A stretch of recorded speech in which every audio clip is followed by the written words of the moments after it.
Assalamualaikum warahmatullahi wabarakatuh. Saya Dwi Aryani, mahasiswi jurusan Sosiologi, mahasiswi semester 4, kelas B. Saya di sini ingin memenuhi ujian akhir semester saya di mata kuliah Sosiologi Budaya. Nomor 1. Jelaskan salah satu objek cagar budaya yang ada di daerah Anda.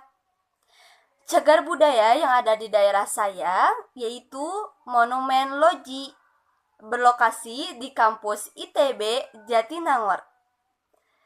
Dekade 1840-an, seorang tuan tanah berkebangsaan Jerman bernama Baron Brown bekerja sama dengan perusahaan swasta milik Belanda mendirikan perkebunan karet. Perkebunan karet ini memiliki luas tanah 962 hektar. Saking luasnya, untuk mengawasinya diperlukan menara pengawasan cukup tinggi, dan untuk itu dibangunlah sebuah menara pengawas yang dilengkapi dengan lonceng di atasnya. Saat ini, menara yang dibangun ini dikenal dengan nama Menara Loji. Selain berfungsi sebagai menara pengawas, menara ini juga dipakai sebagai pemberi tanda untuk para petani yang menyadap karet. Lonceng yang berada di atas menara ini akan dibunyikan sebanyak 3 kali sebagai penanda waktu dalam sehari.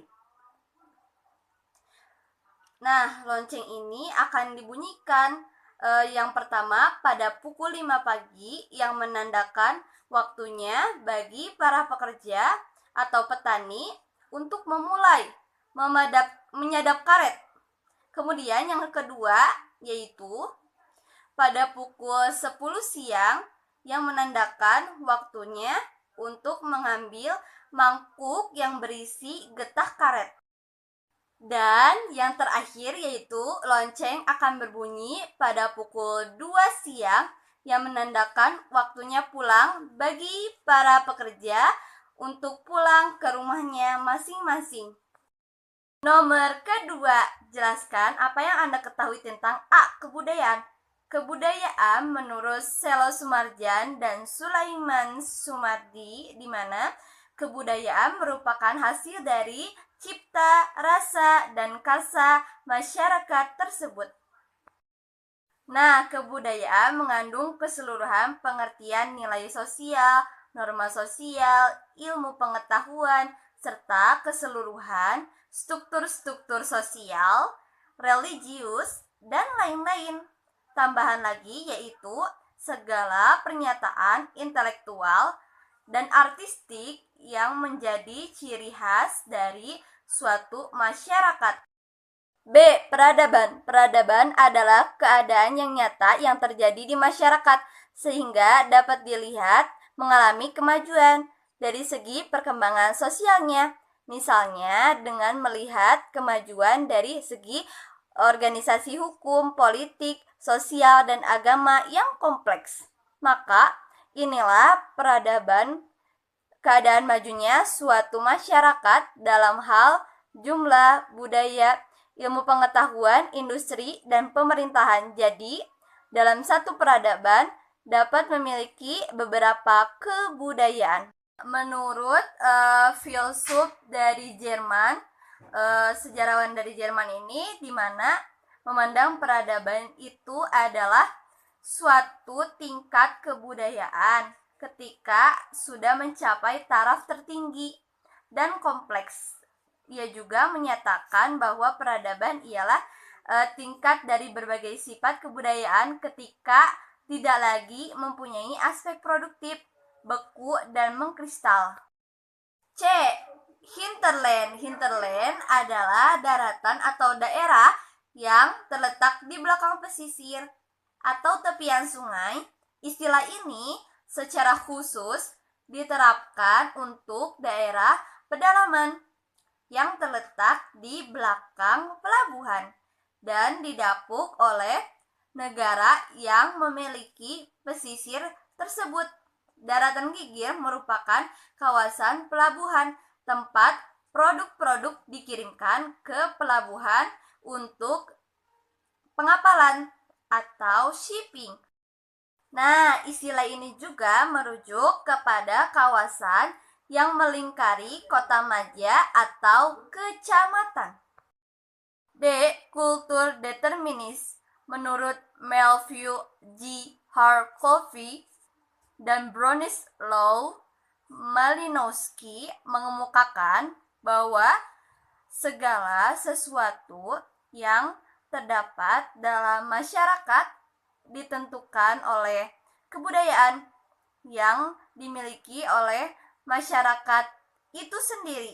Nah, di mana istilah ini, pendapat ini, kultur determinis. Soal nomor 3, sebutkan A. 7 unsur kebudayaan universal. 1. Bahasa. 2. Sistem pengetahuan. 3. Sistem kemasyarakatan atau organisasi sosial. 4. Sistem peralatan hidup dan teknologi. 5. Sistem mata pencaharian hidup. 6. Sistem religi. 7. Kesenian. B. Sebutkan unsur kebudayaan nasional. 1. Pancasila. 2. Lagu kebangsaan. 3. Bahasa Indonesia. 4. Sangsaka merah putih. Nomor 4. A. Jelaskan 3 klasifikasi umat Islam di Indonesia menurut Clifford Geertz. 1. Abangan, di mana abangan adalah mereka umat muslim tradisional yang berarti mereka masih menerima dogma-dogma agama tradisional Jawa yang mencampurkan ajaran Islam dengan agama Hindu, Buddha, dan animisme. Anggota dari kelompok ini umumnya itu bertempat tinggal di pedesaan. 2. Santri. Santri adalah kelompok yang bisa disebut sebagai umat muslim ortodoks. Mereka itu umumnya bertempat tinggal atau berasal dari wilayah perkotaan dan lebih berorientasi pada masjid dan Al-Quran.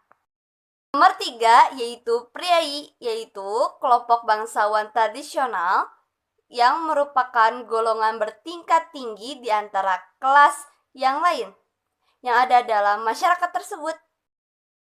B. Bagaimana kritik Anda terhadap Clifford Geertz yang berjudul The Religion of Java? Menurut saya, kritik terhadap karya tersebut yang dimana ada 3 pengklasifikasian umat Islam di Indonesia menurut beliau dibagi 3, yaitu abangan, santri, dan priai. Nah, itu tuh tidaklah tepat sebab tidak didasarkan pada pengklasifikasian yang sama.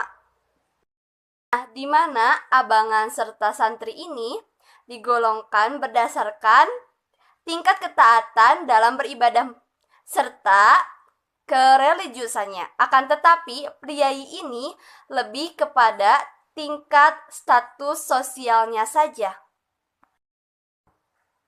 Sekian dari saya. Assalamualaikum warahmatullahi wabarakatuh.